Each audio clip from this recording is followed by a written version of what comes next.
What do you mean everyone is coming back here for? Hawks asked as him and another walked through the halls of the Liberation Front's main base in Dacus City. Twice, covered in his regular mask and black suit, looked around sporadically before leaning as they walked. Okay, look, you shouldn't know this, but you're a good guy. I trust you and, well, you're one of my best friends. Our leader, Shigaraki, he hasn't been here the last few days. Apparently he's undergoing some crazy surgery or whatever.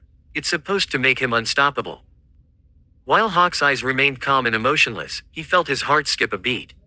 Well, that's good. That'll give the Liberation Front a nice advantage. Hawks said in his usual lazy tone.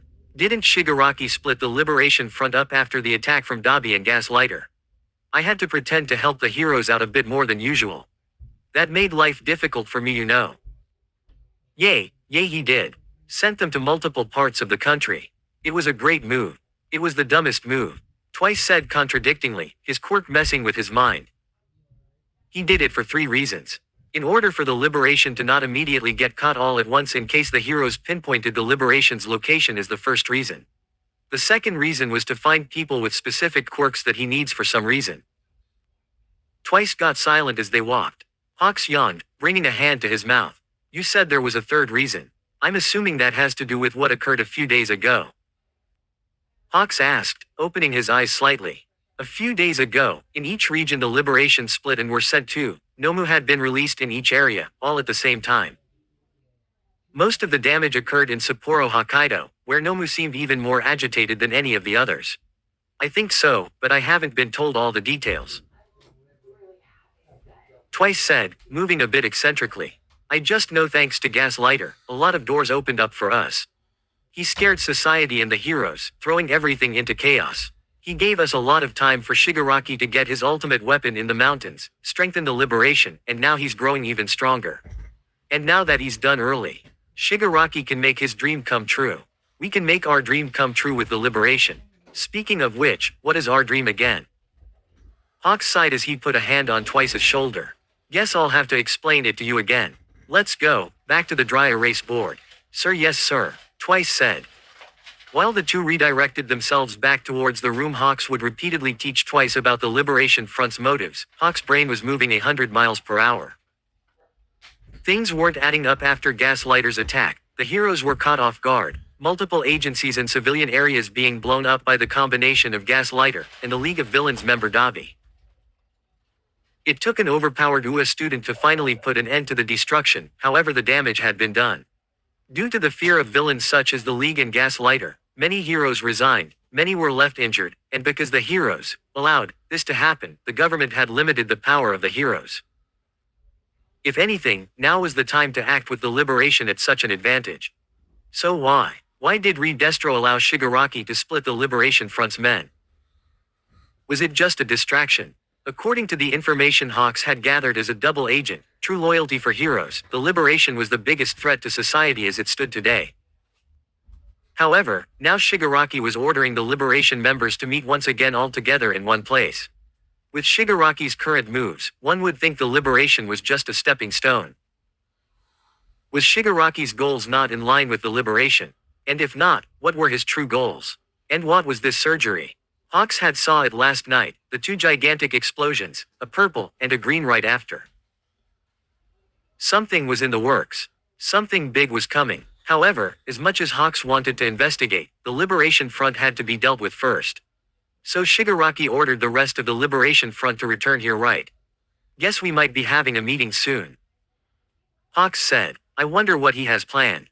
A day and a half ago, Yosuke crashed through the purple portal, landing and sliding on the floor of the facility. Asagiri beamed with delight when she saw the broken green-haired boy in Yosuke's arms, however the smile quickly faded when she noticed that the boy was the only one there. Yosuke, where are the others? She asked, walking quickly to the 2 bodies now laying on the ground. The purple portal closed up as Kurogiri walked behind her. Yosuke was breathing heavily, his heart throbbing from the aftereffects of Asagiri's amplification quirk.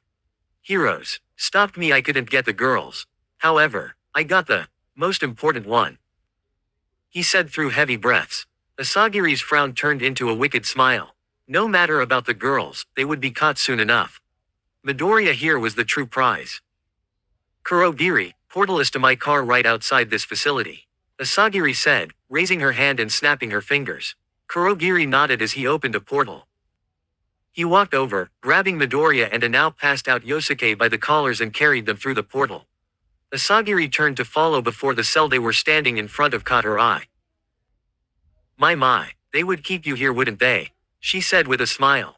A man, hands locked away behind a cell, strapped to a chair to stop all movement, wearing a bandana and trench coat, looked up with red eyes.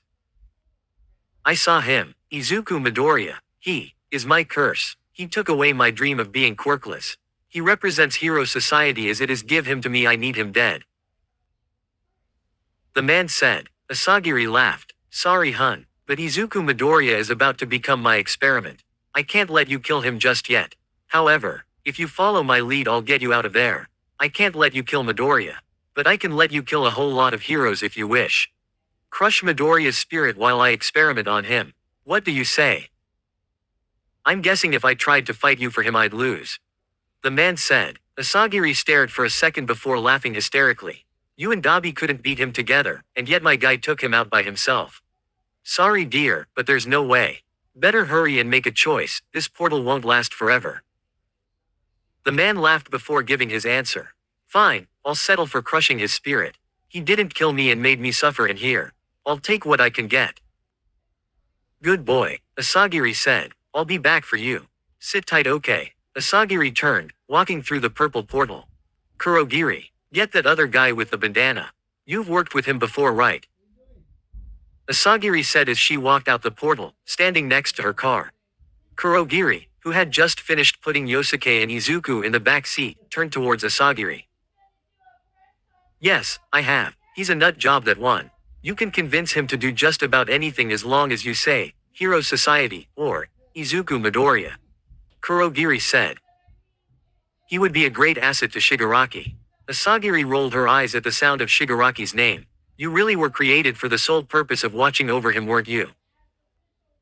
Asagiri said, walking to the front of the car. Kurogiri put a hand on her shoulder.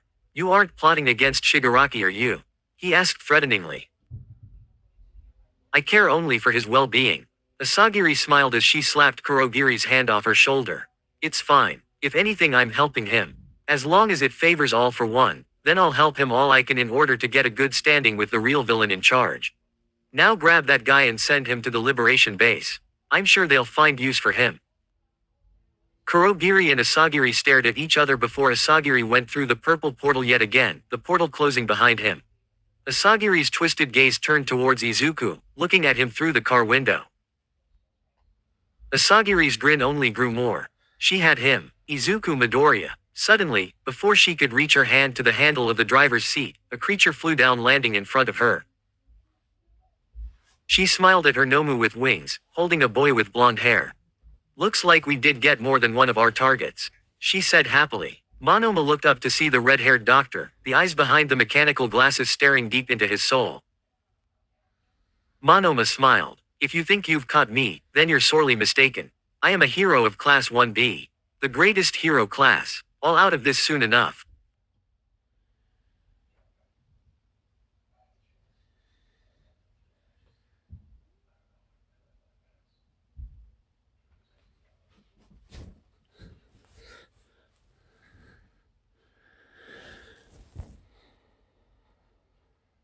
Enough. Quote. What a fighting spirit. Asagiri taunted, getting close into Monoma's face. We'll see just how long you keep that with what I have in store for you and Midoriya there. Midoriya. Monoma said, before the Nomu leapt in the air, hovering above Asagiri. Take him to the lab. Asagiri said, simply turning to get into the vehicle. The Nomu screeched, Monoma still in its grasp as it flew away. Asagiri climbed into the driver's seat with a happy smile. What a good day for her. Later that same evening, Jaku General Hospital. Shigaraki. Amazing. Your body is accepting all for one's quirk. It's better than I had even imagined. Guraki said with a smile, staring at the computer screen. The machine jumped from 40% to 60% to 75%. Your hatred, your need for revenge against this society that left you to rot. It's taking in the all for one quirk with ease. Forget needing 7 days, you'll be done in minutes. The tank Shigaraki was in started to glow purple. 80%, 90%, 100%. The purple light dimmed. The tank opened, steam oozing from the tank slowly as the white pale body of Shigaraki rose from it. I expected something a bit more grand, Garaki said to himself. The better question to ask was, is this Shigaraki, or all for one? So, how do you feel? Shigaraki climbed out of the tank, standing for a second before walking past the doctor. Garaki gave a confused look as he turned his head back to the screen. The surgery had been successful. So what was going on? Oi, Shigaraki, how do you feel? I need you to tell me. Garaki called out to the team, however the team continued walking out. He walked until he was met with the fresh air outside the hospital. He took a deep breath in. Good. I can feel my master's power coursing through me. Shigaraki whispered to himself as he raised his hands in the air as he felt the night sky blow around him. From down below, Garaki watched the cameras as Shigaraki took in the cold air. My master's power, Garaki repeated from Shigaraki. This was not all for one. This was still Shigaraki. The transfer was a success though. All for one should have taken control of Shigaraki. What was he waiting for? Back above ground, Shigaraki started chuckling. His laughter grew more and more intense. His body grew brighter and brighter until the purple aura encased him. Shigaraki raised his arm high. All for one, air cannon. The air explosion could be seen from miles. Buildings cracked, glass shattered, the screeching sound of the air cannon quirk deafening anyone near it. The high-pressure winds continued to blow as the purple light of All for One shone. Garrick, from underground still, smiled. All for One would return sure enough. It was a matter of time. However, while the purple light in Jakku City continued to grow, a green one had started forming in the far-off distance. Near Ua High, the cars swerved at the force of the high-pressured winds. Asagiri slammed on the brakes as she looked towards Jakku City. Dr. Garaki, what is that? She murmured to herself, a frown for once appearing on her face. She watched the purple light and the sound of rushing winds from miles away appear in the distance. However, something else had caught her attention. A green light had started shining in the back seat of her car. Asagiri cracked her neck at the speed she had turned to look. Izuku Midoriya's body was coursing its familiar green energy. Izuku's eyes shot open, the pupils brightly shining green.